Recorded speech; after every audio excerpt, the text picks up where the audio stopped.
What would the world be like if Microsoft never existed? Would Linux be the dominant operating system? And would that be a good thing? Matt.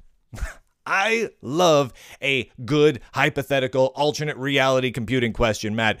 The idea that Microsoft never existed, not at all, is more fascinating than it seems at first blush. When you say, what would the world be like without Microsoft, the vast majority of people are going to talk about a world without Windows. But that's only scratching the surface of the difference the erasure of the Redmond giant would cause. In the early days, Microsoft wasn't an operating system company. They focused on the BASIC programming language. Originally, it was developed for the Altair in the mid-1970s, but Microsoft BASIC spread far and wide. BASIC on the Apple II, Commodore 64... yeah, both of those were versions of Microsoft BASIC. That's right.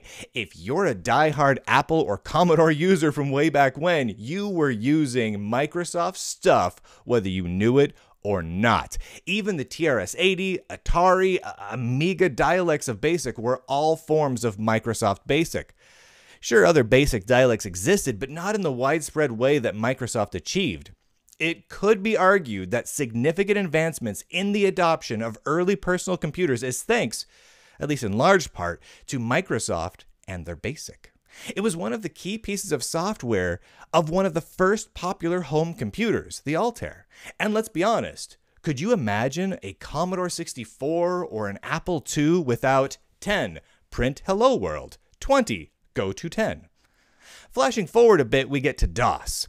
The defining moment in Microsoft's dominance of the operating system space is Bill Gates striking a deal with IBM to include their DOS on the early IBM PCs.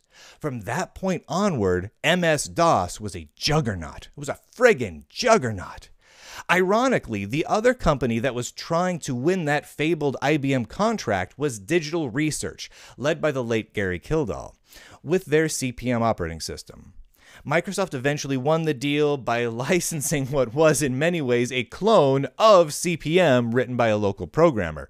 If Microsoft hadn't existed, if Bill Gates hadn't been there to make that IBM deal happen, IBM PCs would have likely shipped with CP/M, thus making Digital Research the king of home computer operating systems throughout the 1980s. By the time the 1990s hit, with Digital Research as the OS king, the likelihood of their graphical operating environment becoming the standard seems almost like a shoo-in. GEM, also known as the Graphical Environment Manager, as it was known, never gained significant market share in our universe outside of a few niche computing environments like the Atari ST. But in this Microsoft-free world, GEM would be everywhere. Now here's where things get really extra super duper speculative. Digital Research was a very different company than Microsoft, and Gary Kildall was a very different person from Bill Gates. Kildall was actually a personal hero of mine at a young age. He co-hosted the legendary Computer Chronicles TV show in the late 1980s and 1990s. And while it seems almost a no-brainer that Digital Research would be hugely successful in the absence of Microsoft, it also seems likely, simply based on the track record and the personality of the people involved, that they wouldn't have conducted themselves in the highly monopolistic, anti-competitive way that Microsoft did throughout much of the 90s. Which means we may not have had an evil empire to frame as our computing villain. As much as Microsoft did to ensure other companies and systems had a hard time competing within that market, they also acted as a galvanizing force within the alternative computing world. Many people came to Linux looking for refuge from the technological deficiencies and dirty business practices of Microsoft. Would Linux still exist? Absolutely. I don't see any reason why Linus wouldn't have still created his kernel. Unix and Minix, which Linux derives so much from, would still have existed as well. But the core question, would Microsoft not existing make Linux the dominant operating system for personal computers? Well, honestly, I think it might have had the opposite effect. No Microsoft would have meant more opportunities for competitors, and many of those competitors went about things in a very, very different way. no evil empire, more distinctly different computing options, likely lower Linux market share. The universe is weird.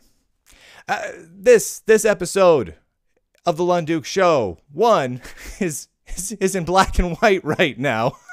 I don't know why it's in black and white. I literally just felt like it. About 2 seconds before I started recording, I sat down and I'm like, I'm doing this in black and white today. Click. So it's in black and white. And 2 is brought to you in part by Pogo friggin' Linux. You go to pogolinux.com.